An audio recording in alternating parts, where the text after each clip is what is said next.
Assalamualaikum warahmatullahi wabarakatuh. Selamat sore para ibu-ibu sekalian yang ada di Desa Manggarepi. Baik, saya Fadela Nuriwasari dari Rumah Sakit A akan melaksanakan penyuluhan yang berjudul stunting. Baik, sebelum saya masuk ke materi, di sini ada yang sudah tahu apa itu stunting? Baik, bagus sekali atas aktifatnya para ibu-ibu sekalian. Baik, bisa disebutkan namanya dan apa itu stunting? Perkenalkan, saya Ibu Sri Wahyuni. Menurut saya stunting itu gizi buruk. Baik, bagus sekali jawabannya dari Ibu Sri. Saya akan menjelaskan apa itu stunting. Jadi stunting menurut WHO 2015 yaitu gangguan pertumbuhan dan perkembangan anak akibat kekurangan gizi kronis dan infeksi berulang yang ditandai dengan panjang atau tinggi badannya berada di bawah standar. Jadi stunting di Indonesia itu 1 dari 4 anak itu mengalami stunting di Indonesia. Kurang lebih ada 5 juta anak di Indonesia mengalami stunting. Baik, seperti itu ya para ibu-ibu sekalian. Jadi stunting itu betul yang dikatakan Ibu Sri, stunting itu adalah kekurangan gizi. Jadi sebelumnya di sini saya bertanya, apa di sini ada orang yang sedang hamil? Bagaimana Ibu, bayinya sudah berapa bulan? Sudah masuk 8 bulan. Oh, ya seperti itu. Jadi supaya bayi itu tidak terkena stunting, supaya dirawat pada saat di dalam kandungan. Jadi untuk menekan angka stunting di Indonesia, masyarakat perlu memahami faktor apa saja yang menyebabkan stunting. Jadi kita sebagai ibu-ibu yang melahirkan anak itu harus tahu apa penyebab stunting tersebut. Jadi stunting itu adalah kekurangan gizi dalam waktu yang lama, sehingga anak lebih pendek dari anak yang normal seusianya dan memiliki keterlambatan dalam berpikir. Jadi anak yang stunting itu ukuran fisiknya pasti akan lebih di bawah standar dibanding manusia normal pada umumnya.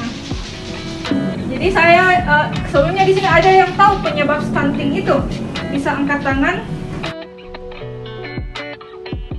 Baik, saya akan menjelaskan karena tidak ada yang tahu. Ini sebagai pengetahuan untuk ibu-ibu yang akan melahirkan anaknya nanti. Jadi penyebabnya itu karena rendahnya akses terhadap makanan bergizi. Jadi ketika hamil atau anaknya masih kecil itu kurang diberi asupan gizi. Jadi makanannya itu dibebaskan. Jadi sembarang, kalau bahasa kasarnya itu mungkin sembarang, mamanya sembarang kasih makan anaknya. Jadi biar lagi jual-jualan yang lewat-lewat itu kasih makan di anaknya, jadi sembarang.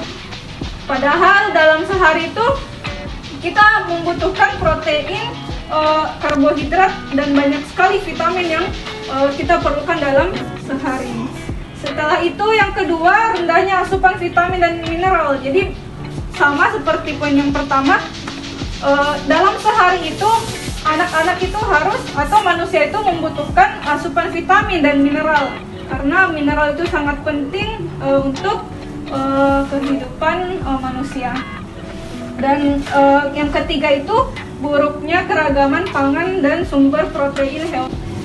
Selanjutnya faktor penyebab yang lain itu yaitu infeksi pada ibu. Jadi infeksi pada ibu, kehamilan remaja, gangguan mental pada ibu. Jadi kehamilan remaja. Jadi ketika seseorang itu menikah muda, itu beresiko terkena stunting. Anaknya beresiko terkena stunting. Terus selanjutnya jarak kelahiran anak yang pendek. Jadi anaknya mungkin masih kecil tapi sudah hamil lagi, itu akan beresiko terkena stunting. Jadi harus diberi jarak. Jadi itulah gunanya pemerintah melakukan program keluarga berencana.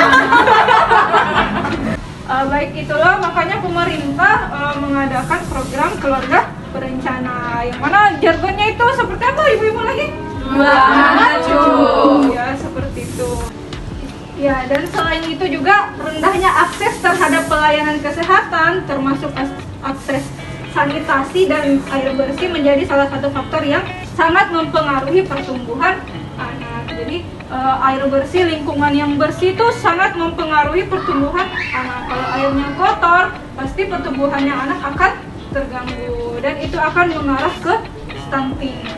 Oke, itu tadi beberapa faktor penyebab stunting. Selanjutnya saya akan memberitahu bagaimana agar kita tidak memiliki anak yang stunting atau pencegahan stunting. Yang pertama itu memenuhi kebutuhan gizi sejak hamil. Jadi ketika orang hamil itu harus diberi gizi yang cukup, yang baik dan sesuai dengan ilmu kesehatan seperti itu. Jadi kita kan ibu hamil Ki. Jadi kita ini harus penuhi gizinya anak ta. Jadi setiap hari harus Ki makan yang sehat-sehat. Seperti jargonnya kesehatan 4 sehat 5 sempurna. Baru yang kedua itu kalau sudah mikir lahiran atau ibu-ibu sekalian sudah lahiran itu berikan ASI eksklusif sampai bayi berusia 6 bulan. Jadi kita kalau sudah mikir lahiran atau ibu-ibu sekalian yang sudah nanti hamil terus melahirkan itu harus kasih anak ASI. Jadi ASI itu air susu ibu. Jadi jangan mikir dulu kasih formula karena ASI itu bagus untuk sistem imunnya anak ketika dewasa. Selanjutnya yang ketiga itu dampingi ASI eksklusif dengan MPASI sehat. Jadi setelah 6 bulan itu anak-anak akan diberikan MPASI. Jadi makanan pendamping ASI ya, seperti itu. Jadi harus yang sehat, yang bagus untuk diberikan kepada anak agar anak itu tidak stunting. Terus yang keempat, ibu-ibu sekalian, itu ibu-ibu harus terus memantau tumbuh kembang anak. Jadi orang tua perlu terus memantau tumbuh kembang anak mereka, terutama dari tinggi dan berat badan anak. Jadi harus dipantau kalau umur sekian berapa tingginya anakku, berapa beratnya, harus disesuaikan. Jangan juga biarkan anak dia kurus atau gemuk sekali karena itu tidak akan bagus. Terus yang kelima itu selalu jaga kebersihan lingkungan. Jadi harus di rumah harus bersih, lingkungan tak harus bersih. Kalau ada anak tak main-main kotor itu jangan biarkan, tapi kita marahi. Itu sebelum makan harus mencuci tangan dulu karena kita tidak tahu anak tak dari mana. Gitu. Baik, itulah yang dapat saya sampaikan. Mudah-mudahan bermanfaat bagi ibu-ibu sekalian dan terima kasih untuk partisipasinya dalam mendengarkan penyuluhan dari saya. Kurang dan lebihnya mohon dimaafkan. Wassalamualaikum warahmatullahi wabarakatuh. Waalaikumsalam warahmatullahi wabarakatuh.